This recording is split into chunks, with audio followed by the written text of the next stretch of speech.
Hi, I'm Stuart from the Norfolk Honey Company and welcome back to our season-long sponsored apiary here at the alpaca farm. We're very grateful to Happy Valley Honey for sponsoring this particular apiary this season, and they've supplied us with a range of their products, particularly the Honey Paw polystyrene Langstroth 10 frame hives and equipment to go with that. And we've been producing a range of videos through this season showing you that equipment in use. Today we're going to take another look at the last shook swarm that I produced, which was about almost a fortnight ago. So it's almost 2 weeks ago since we carried out that shook swarm. And so what I'd like to do is to just have a look in that to see how they're progressing, and we'll also have a look in the first shook swarm colony that we had, which would now be at about week 4. So we'll take the camera into the apiary and have a look at these two colonies.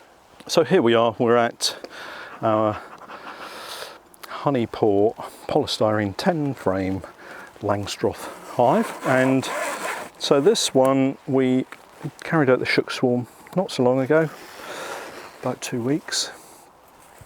We've got the standard roof and a feeder. I did top some of the food up just to give them extra feed, because it's really important that when you're doing a shook swarm that you keep food going into them. They really do need to have all the resources possible, because they've got to produce an awful lot of wax to draw out the frame. So we'll just take off the feeder, pop that down in front of the hive, and let's have a look. And I would say that's a really good result. So looking at this, it appears that they've drawn all of the combs. Here's the first frame,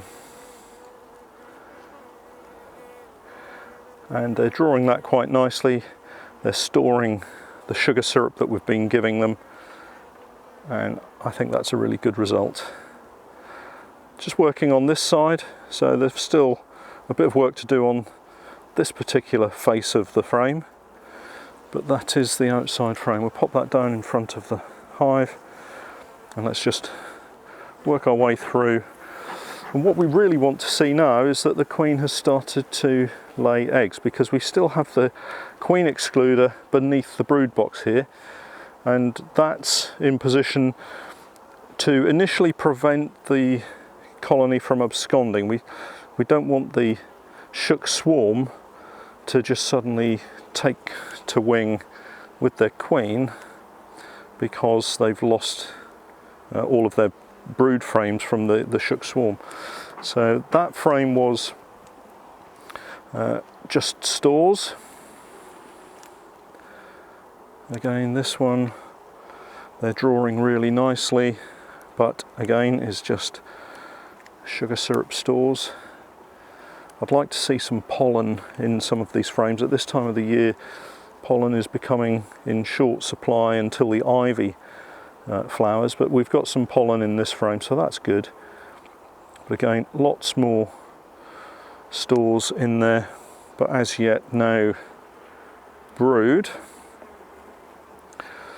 And I would expect if we've got anything, then it should be maybe very young larvae. There'll be some eggs perhaps, and in this frame we've got a patch of eggs over here, so that's great.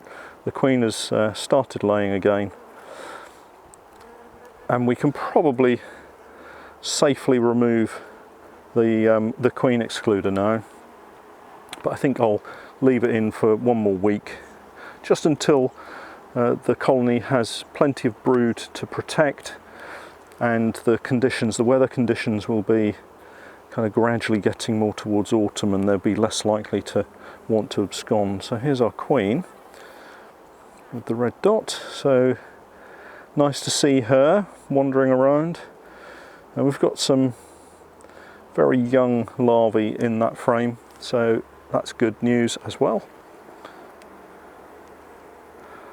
And we'll just have a look at one more frame, and then we'll shoot over to the end frame and just have a look to see how well they're doing with that. And again, we've got brood and some capped brood here as well.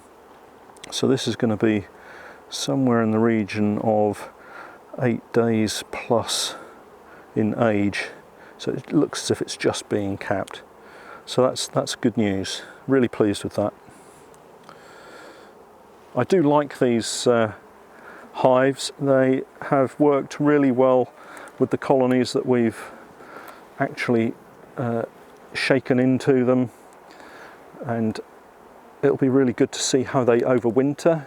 I've never used a Langstroth before, so in terms of size, I suspect it's similar size to the commercial in terms of the brood nest area. So this frame, I haven't done a great deal of wax embedding, and when I heated it up, I actually cut through the wax and it left just a strip at the top.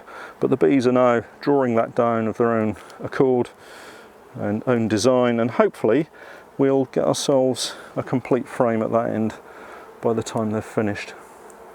So that's great. I'm going to leave the queen excluder in, as I said, and we'll just shut these up. If you did want to take a look at the equipment that I'm using, I will post all of the details to the website, to Paul's website, happyvalleyhoney.co.uk, but all the details will be in the description below the video.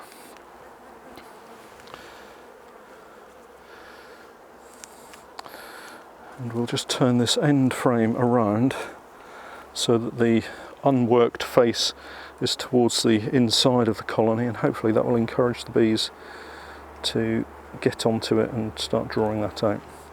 So that's terrific. So we can get the feeder back on, just top up their sugar syrup, and that's job done for today.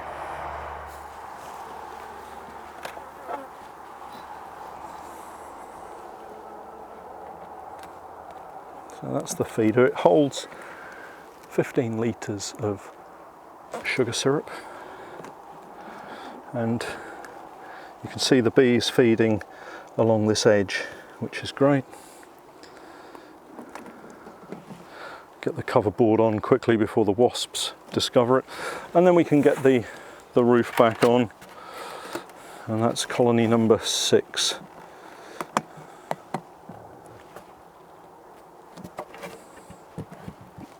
So this is our very first shook swarm.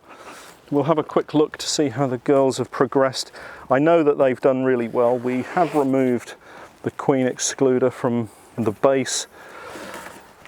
They've been taking down the sugar syrup really well.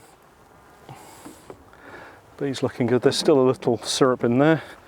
But we'll just pop the feeder off, give them a little bit of smoke.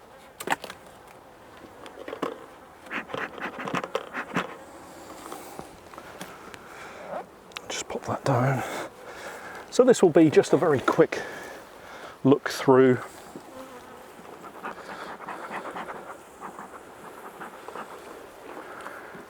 And I just want really to see how the brood is developing. They've drawn these outside frames really well, and they're now packing away the sugar syrup that we've given them. We've got a little bit of a deformity to the comb here, but I suspect that's because they've drawn a little bit of brace comb on the side wall here, so we'll just see if we can ease the bees away from that and just take that out, and with any luck they'll draw the comb that's on the frame rather than the brace comb that's on the side wall. So a quick trip through. Nice heavy frame, so this is loaded. These bees are quite orange in colour, so that would indicate perhaps that they're more ligustica than mellifera, because the ligustica is a very light coloured bee. That's the Italian bee. Again, a nice heavy frame of mostly sugar syrup, and the other thing that I'm looking for is signs of pollen. Hopefully they're storing pollen. We've got some bright orange pollen here, possibly that's going to be ragwort pollen. There is still some in flower, and I have seen the bees on it, so that's the likeliest source of that particular pollen. But of course pollen now is really important. The bees need it for preparing winter bees, so we call them fat bees. Lots of eggs in this frame. You can see how orange the wax is here. I suspect that might be something to do with the ragwort as well. So yes, the bees over winter have a greater proportion of fat bodies in their bodies, and that helps them to get through the winter. So we need to ensure that they have enough protein in the form of pollen to get through. So here we've got a nice section of capped brood. So that's all sealed, and the bees will be maturing and hopefully coming through quite nicely. It's always nice when you're looking at wax that's newly drawn instead of horrible dark wax that needs replacing. So this is it's always a pleasure to see that they've done so well in drawing out so much of this wax. The actual treatment that we're using has dropped off the frame there. Lots of nice healthy brood here.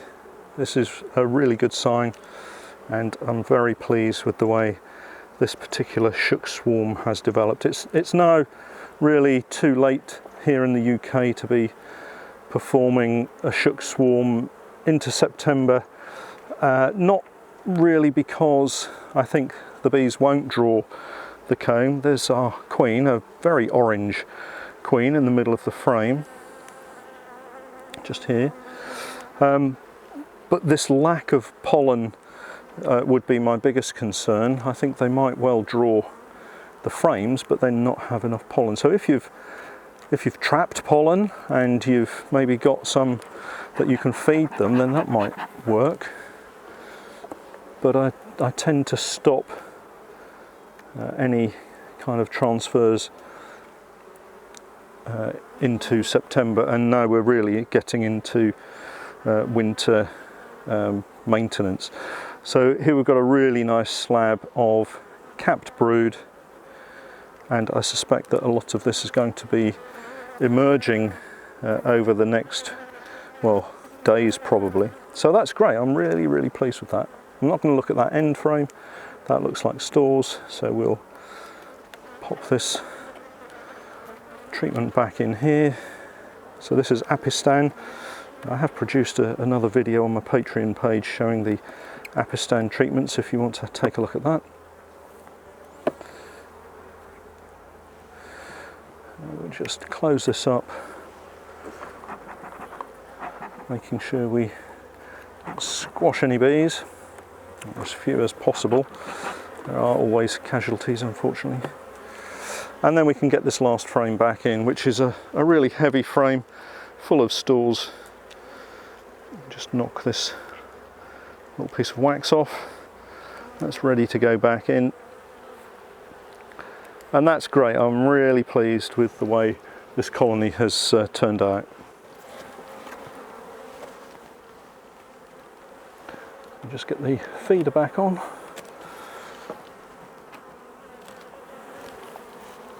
Take away our rubbish and pop the roof back on. That's great. So I'm really pleased with the way that these colonies have turned out in drawing out all of that comb in the shook swarms that we've performed. They've been really good all season long, and as we now draw towards the end of our season and head into the autumn and winter, we're going to be preparing them for that winter, and it'll be really interesting again to see how the bees in these Langstroths develop through the winter and hopefully come through nice and strongly compared to the bees in the other polystyrene hives that we've got, and also the more traditional wooden commercial hives that we have. I'd like to thank Paul at Happy Valley Honey again for his support in supplying us with all of the equipment that you've seen us using in this series of videos. And if you do have any interest at all in using Langstroths, One of the huge benefits of these hives is that they are really lightweight, and for me that's a really important factor because I do have this bad back, as some of you will know, and they've been so far really easy to lift and to manoeuvre, and so much so that I'm thinking that we'll certainly invest in the future with more of these hives. So if you're interested, please do take a look at Paul's website. The details are in the description below, and if you'd like to catch up with more of our videos, then pop over to our Patreon page and have a look at the various reward tiers that we have there, and that's where you can help support us in producing a lot more of this content, and in return gain access to additional videos and podcasts and that kind of content.